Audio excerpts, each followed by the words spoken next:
कर्नाटक में मुस्लिम लड़कियों के हिजाब पहनने के अधिकार को लेकर विवाद छिड़ा हुआ है। फिलहाल मामला कोर्ट में है, मगर इस मसले को लेकर विवाद काफी बढ़ गया है। इतना ही नहीं, इस पर सियासत भी लगातार जारी है।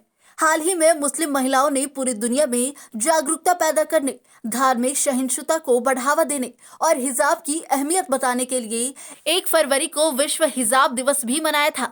हिजाब के पक्ष में मुस्लिम महिलाएं प्रदर्शन कर रही है और जिन कॉलेज में महिलाओं को एंट्री नहीं दी जा रही थी, वहां एक कॉलेज में हिजाब पहनी हुई लड़कियों को अलग बिठाया गया है। हिजाब पर लगातार विवाद जारी है।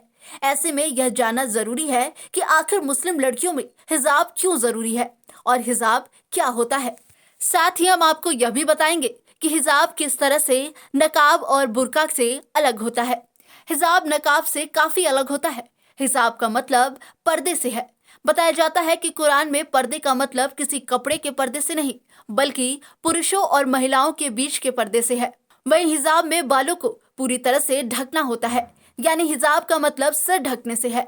हिजाब में महिलाएं सिर्फ बालों को ही ढकती है। किसी भी कपड़े से महिलाओं का सिर, गर्दन ढके होना ही असल में हिजाब कहलाता है। लेकिन इसमें महिला का चेहरा दिखता रहता है, जबकि बुर्का एक चोल की तरह होता है जिसमें महिलाओं का शरीर पूरी तरह से ढका होता है। इसमें सिर से लेकर पांव तक पूरा शरीर ढकने के साथ आंखों पर पर्दा होता है। इसके लिए आंखों के सामने एक जालीदार कपड़ा लगा होता है जिससे कि महिला बाहर देख सके। इसमें महिला के शरीर का कोई भी अंग दिखाई नहीं देता। कई देशों में इसे अबाया भी कहा जाता है। जहां तक बात नकाब की है, तो नकाब एक तरह से कपड़े का पर्दा होता है जो सिर, चेहरे पर लगा होता है।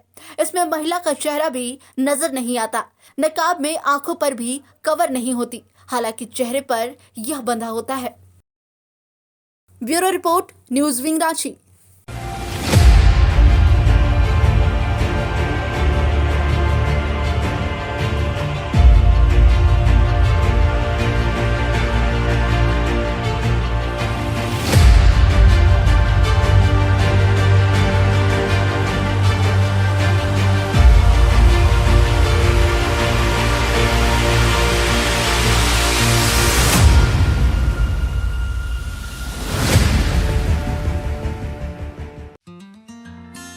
Giridih is a small place, and we have like very less facilities in terms of education and this kind of infrastructure.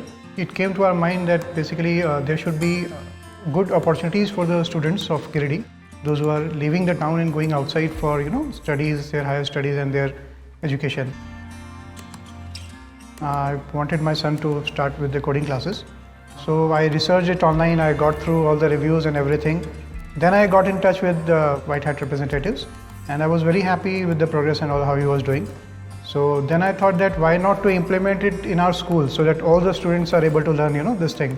I started coding because we can make our thoughts real. We can interact with the computer. White Hat Junior is helping me to create a web browser. And I think on this part, White Hat is actually leading, on this coding platform.